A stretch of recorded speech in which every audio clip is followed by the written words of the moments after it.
လုံးပဲမင်္ဂလာပါဟုတ်မှာ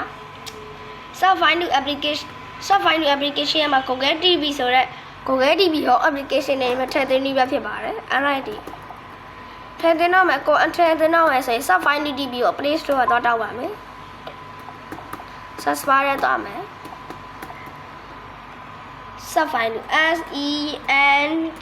set လို့ပဲရနိုင်ပါအဲ့မှာ Subfind to TV နဲ့ချက်ဝင်လိုက်မယ်အဲ့မှာ install တင်ပြီးလိုက်ပါဟိုတင်ရောပါပြီ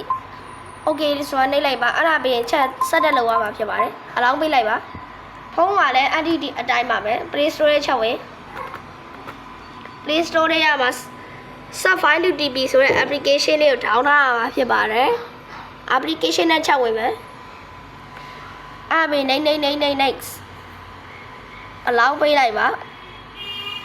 အဲ့ဒါပြီး ALLOW အလောင်းဆိုတာလေးနှိပ်လိုက်ပါအလောင်းဟိုကဒီက file ဖုန်းလေး application ပုံမှန်ဖြစ်တဲ့အတွက်အမအောက်မှာ register ရွေးမယ်အပေါ်မှာကျတော့ set ဆိုတာလေးရွေးပြီးအလောင်းဆိုတာလေးကိုရွေးတော့အလောင်း set ပို့ဘာကထောက်တာ application ကို Google TV ဆိုတဲ့ဟာလေးကို annex ပို့လိုက်ပါခဏဆောက်လိုက်ပါတရားပြည့်ပြီဆိုမှ install တင်ရမှာဖြစ်ပါတယ် install တင်ဖို့ဆိုဒီ Android TV က install တင်လို့မကောင်းတဲ့အဆင်မပြေလို့ပါ install တင်ပြီးတော့ application ထပ်သွားရဖြစ်ပါတယ်အားလုံးပဲကျေးဇူးတင်ပါတယ်